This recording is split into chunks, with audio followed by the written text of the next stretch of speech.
좋은 아침입니다. 오늘 또 우리 주기도문으로 새벽기도 시작하겠습니다.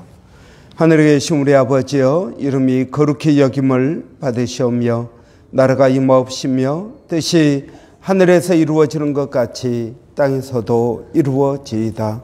오늘날 우리에게 일용할 양식을 주옵시고 우리가 우리에게 죄 지은 자를 용서하여 주는 것 같이 우리의 죄를 용서하여 주옵시고 우리를 시험에 들게 하지 마옵시며 다만 악에서 구하옵소서. 나라와 권세와 영광이 아버지께 영원히 있사옵나이다. 아멘.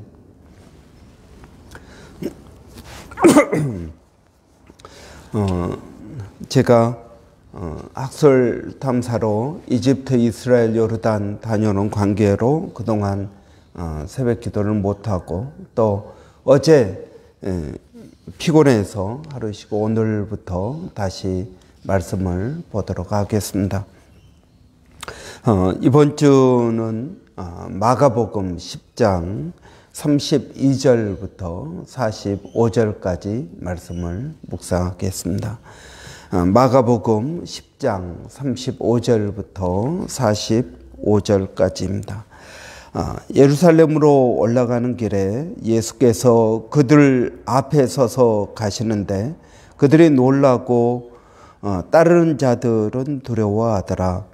이에 다시 12 제자를 데리시고 자기가 당할 일을 말씀하여 이르시되 보라, 우리가 예루살렘으로 가노니 인자가 대제사장들과 서기관들에게 넘겨지며 그들이 죽이기로 결의하고 이방인들에게 넘겨주겠고 그들은 능욕하며 침뱉으며 채찍질하고 죽일 것이나 그는 3일 만에 살아나리라 하시니라.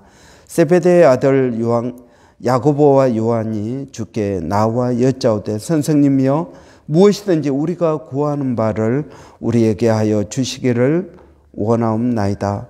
이르시되 너희에게 무엇을 하여 주기를 원하느냐. 여짜오되 주의 영광 중에서 우리를 하나는 주의 우편에 하나는 좌편에 앉게 하여 주옵소서. 예수께서 이르시되 너희는 너희가 구하는 것을 알지 못하는도다. 내가 마시는 잔을 너희가 마실 수 있으며 내가 받는 침례를 너희가 받을 수 있겠느냐. 그들이 말하되 할 수 있나이다. 예수께서 이르시되 너희는 내가 마시는 잔을 마시며 내가 받는 침례를 받으려니와 내 좌우편에 앉는 것은 내가 줄 것이 아니라 누구를 위하여 준비되었든지 그들이 얻을 것이니라. 10 제자가 듣고 야고보와 요한에 대하여 화를 내거늘 예수께서 불러다가 이르시되 이방인의 집권자들이 그들을 임의로 주관하고 그 고관들이 그들에게 권세를 부리는 줄 너희가 알거니와 너희 중에는 그렇지 않을지니 너희 중에 누구든지 크고자 하는 자는 너희를 섬기는 자가 되고 너희 중에 누구든지 으뜸이 되고자 하는 자는 모든 사람의 종이 되어야 하리라. 인자가 온 것은 섬김을 받으려 함이 아니라 도리어 섬기려 하고 자기 목숨을 많은 사람의 대속물로 주려 함이니라. 아멘. 예수님께서 갈릴리 사역을 마치고 예루살렘으로 십자가를 지시기 위해서 가시는 내용이 나와 있습니다. 마가복음은 이 공간 복음서 가운데 하나입니다. 마태, 마가, 누가복음을 공간 복음서라고 합니다. 보는 관점이 같다는 것입니다. 이 마태, 마가, 누가복음의 구조는 아주 심플하게 되어 있습니다. 갈릴리에서의 사역, 그리고 갈릴리에서 예루살렘으로 가는 과정, 그리고 예루살렘에서의 사역, 이 세 단계 구조로 되어 있습니다. 그래서 공관복음서라고 이야기합니다. 마태복음도 이 세 개의 구조로 되어 있고 마가복음, 누가복음도 이 세 개의 구조로 되어 있습니다. 그러나 요한복음은 그렇지 않습니다. 예수님께서 3년 반의 사역을 하셨다, 공생의 사역을 하셨다라는 것은 어느 복음서를 기준으로 말씀하고 있는 것입니까? 그것은 요한복음서를 기준으로 말씀하고 있습니다. 이 마태, 마가, 누가복음, 공관복음서는 그냥 뭉뚱거려서 갈릴리에서의 사역, 그리고 갈릴리에서 예루살렘으로 가는 과정의 사역, 그리고 예루살렘에서의 십자가를 지시고 부활하시는 내용이 나와 있습니다. 여러분, 오늘 본문은 바로 갈릴리 사역을 마치시고 갈릴리에서 예루살렘으로 가시는 과정 가운데 일어난 것입니다. 이 예루살렘으로 가는 과정 가운데의 사역을 아주 구체적으로 잘 묘사한 복음서는 누가복음입니다. 누가복음서는 십자가로 가는 그 여행사라가 아주 길게 그리고 구체적이고 자세히 적혀 있습니다. 상대적으로 누가복음은 굉장히 짧게 되어 있습니다. 오늘 본문은 예루살렘으로 올라가시는 길에라고 시작합니다. 그래서 갈릴리에서 예루살렘으로 가는 과정 가운데 일어난 일이다라고 말씀하고 있습니다. 이 마가복음 10장 1절을 보면은 이렇게 시작하고 있습니다. 예수께서 거기서 떠나 유대 지경과 요단강 건너편으로 가시니, 거기서 떠나라는 말, 거기서 떠난다는 말은 이제 가버나움, 갈릴리 사역을 마치고 이제 요단강 동편, 지금의 요르단 땅으로 건너가셔서 오늘 본문 다음에 보면은 이제 여리고로 가시는 내용이 나옵니다. 그러니까 여러분, 오늘 본문은 예루살렘으로 올라가시는 길에 여행 중에 일어난 사건이라는 것을 우리는 알 수 있습니다. 여행 중에 예수님께서 자신의 십자가 지심에 대해서 또다시 예고하십니다. 그래서 예수님께서 그들 앞에 서셨다 하는 것입니다. 예수님께서 예루살렘으로 가시는 길에 제자들 앞에 섰다. 그리고 제자들은 그 예수님을 따랐다 하는 것입니다. 여러분, 이 사실을 이제 보고 제자들이 놀라고 있습니다. 자, 여러분, 우리의 신앙생활은 저는 이 예수님을 따라가는 제자도의 삶이라고 믿습니다. 예수님을 따라가는 삶. 여러분, 이 예수님을 따라가는 삶이 성도의 삶인 줄을 믿습니다. 예수님께서도 아무든지 나를 따라오려거든 자기 십자가를 지고 날마다 나를 따를 것이니라 라고 말씀하십니다. 여러분, 예수님께서 제자들 앞서 예루살렘으로 가고 계십니다. 십자가를 지시기 위해서 예수님은 가고 계시는 것입니다.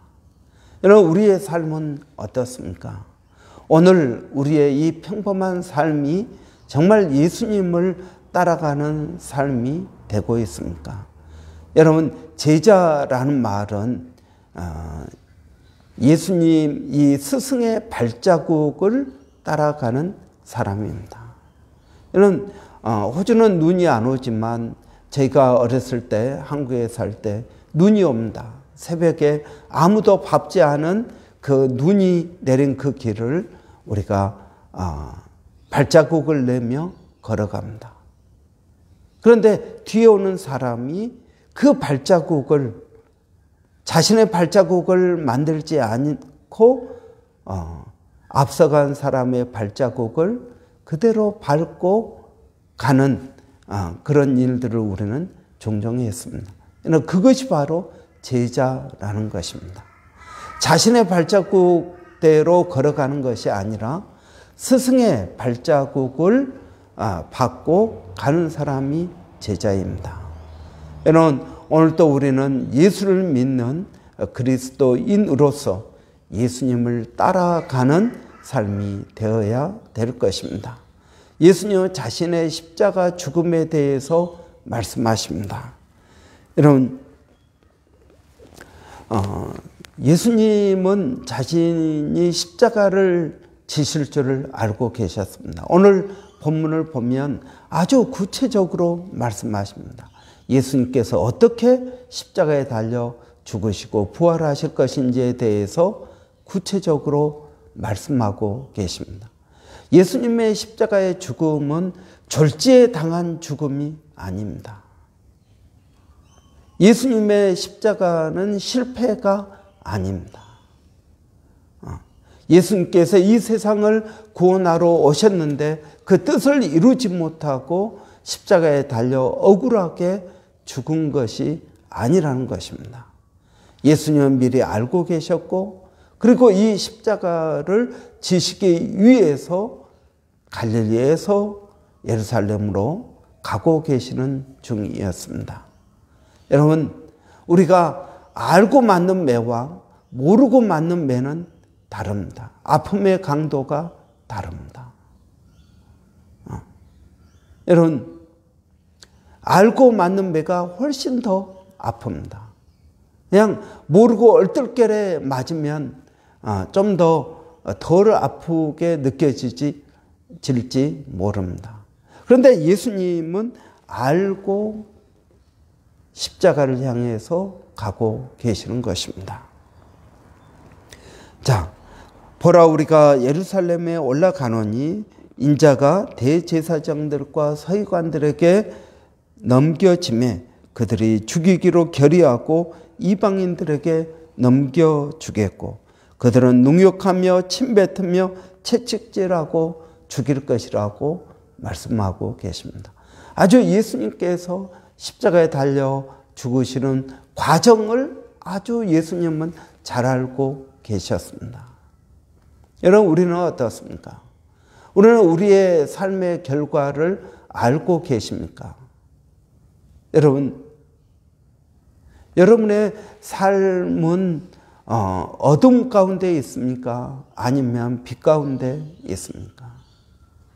여러분은 여러분 앞에 어떤 일이 일어날지 알고 계십니까? 아니면 모르고 계십니까? 아마 우리는 한치 앞도 모르고 5분 후에 어떤 일이 일어날지 우리는 알지 못합니다.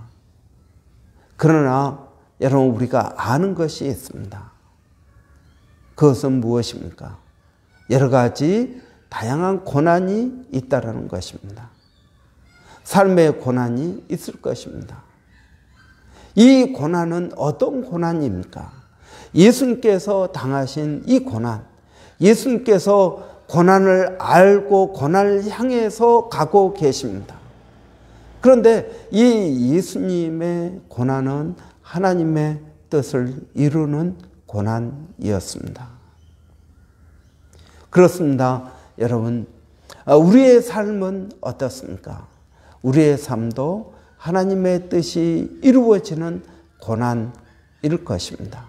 물론 어떤 경우에는 우리가 그 하나님의 뜻을 깨닫지 못하고 우리의 마음대로 행함으로써 당하는 고난도 있습니다. 그러나 여러분, 우리의 삶 가운데 일어나는 대부분의 고난은 하나님의 뜻을 이루는 과정일 것입니다. 예수님도 그 하나님의 뜻을 이루기 위하여 자신의 고통과 고난과 이 모든 것들을 향하여 담대히 나아가시는 것을 봅니다. 여러분, 우리의 삶도 마찬가지입니다. 우리의 삶도 하나님의 뜻을 이루기 위한 고난이 있을 것입니다. 여러분, 사도 바울은 너희가 먹든지 마시든지 하나님의 영광을 위하여 하라고 말씀하고 있습니다.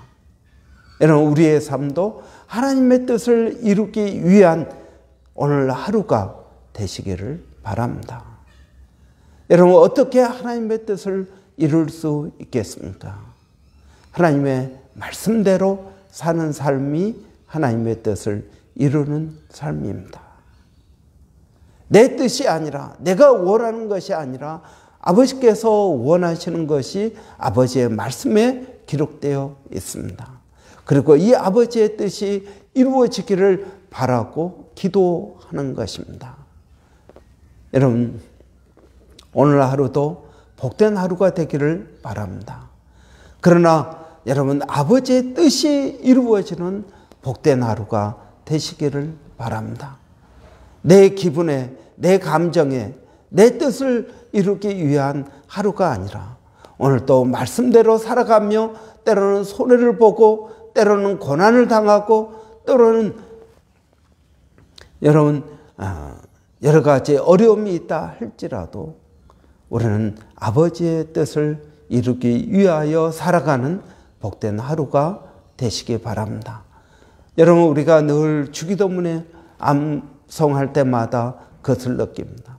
아버지의 뜻이 하늘에서 이루어지는 것 같이 땅에서도 이루어지이다. 여러분, 저는 늘 이 기도를 하고 있습니다. 아버지의 뜻이 이루어지기를 원합니다. 하늘에서 이루어지는 것 같이 땅에서도 이루어지기를 원합니다. 그것은 여러분 순종의 삶일 때 가능하게 될 것입니다. 또 오늘 본문은 예수님께서 그는 3일 만에 살아나리라고 부활을 말씀하십니다. 이런 예수님께서 부활하셨습니다. 이것은 무엇을 말하고 있습니까? 여러 가지 고난을 예수님께서 당할 것입니다. 유대인들은 나무에 달린 자, 십자가에 달려 죽은 자는 저주받은 자라고 말합니다. 그들이 예수님을 부인하는 이유는 여러분 십자가에 달려 죽었기 때문이 그렇습니다. 그럼 메시아가 될 수 없다는 것입니다. 메시아는 십자가에 달려 죽을 수 없습니다. 그러나 여러분 오늘 본문에 보면 3일 만에 살아나리라 하는 것입니다. 죽음이 예수님의 뜻, 예수님을 향한 하나님의 뜻을 가로막지 못한다는 것입니다. 예수님의 부활은 무엇을 말하고 있습니까? 아무리 이 세상의 유혹과 욕망과 죄와 죄의 본성과 이것이 강하다 할지라도 결국은 하나님은 승리하신다는 것을 보여주고 있습니다. 여러분, 예수님께서 십자가에 달려 죽으시면서 내가 이겨노라라고 말씀하십니다. 다 이루었다라고 말씀하십니다. 다 이루었습니다. 요한계시록에서는 예수님을 이긴 자